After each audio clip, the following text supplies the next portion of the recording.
तो आज कक्षा 8 का प्रश्नावली 1.1 का हम कुछ प्रश्न बताते हैं। कक्षा 8 का प्रश्नावली 1.1 का बता रहे हैं। कक्षा 8 समझ गए क्या है? कक्षा 8 थोड़ा सा छोटा कर लेते हैं।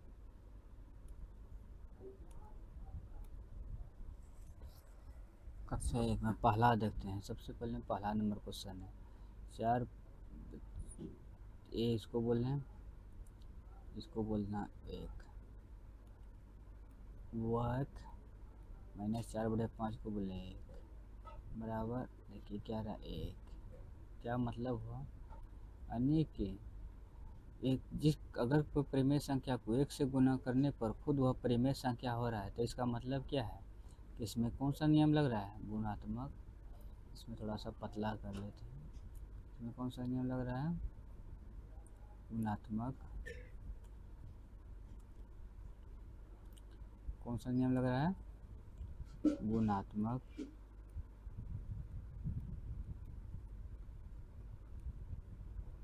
गुणात्मक तत्समक।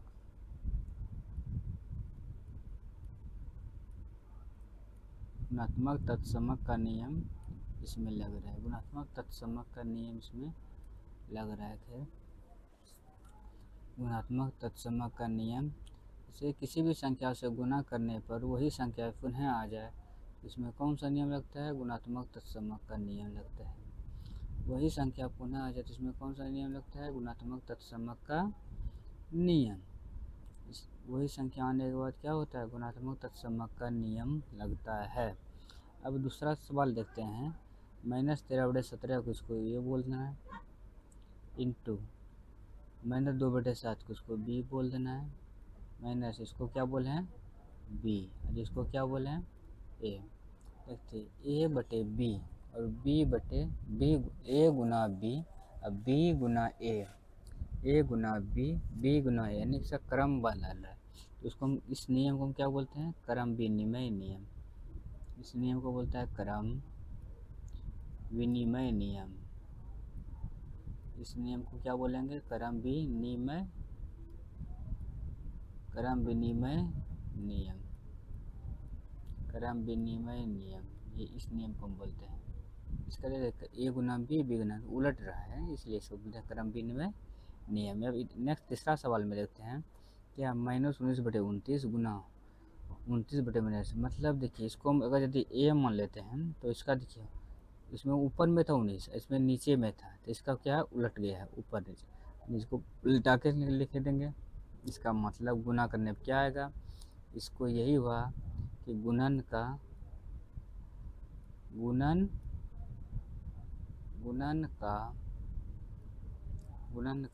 क्या लिखेंगे? गुणन का गुणात्मक प्रतिलोम। गुणन का गुणात्मक प्रतिलोम।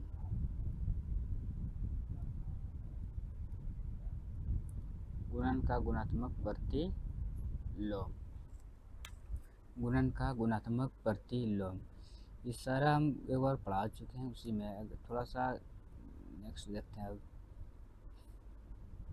ये वाला सवाल को देख रहे हैं, ठीक है। इसमें जो लिखा है ये क्या लिखा है? 1/3 गुना 6 गुना 4/3 बराबर क्या लिखा है? ब्रैकेट 1/3 गुना 6, फिर क्या लिखा है? 4/3। इसमें देखिए 1/3 को हम ए कहते हैं, गुना 6 को हम बी कहेंगे और 4/3 को हम सी कहेंगे।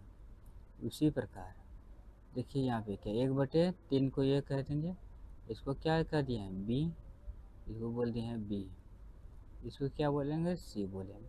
देखते हैं कर इसका ए गुना बी, ए बराबर ए गुना बी बराबर इंटू बी इंटू सी बराबर ए गुना बी ब्रैकेट इंटू सी। यह नियम होता है सहचर्य नियम। ऐसा होता है क्या है? सहचर्य नियम। इस नियम को हम क्या कहेंगे? सहचर्य का नियम। सहचर्य या सहचर्यता बोलता है। गुणन का इसलिए यहाँ भी लिख सकते हैं। इसे बोल ही दिया सवाल में तो गुणन का ही होगा सर। सहचारी गुणन का सहचारिक नियम, गुणन का क्या है? सहचारी नियम, गुणन का सहचारी नियम। ठीक है।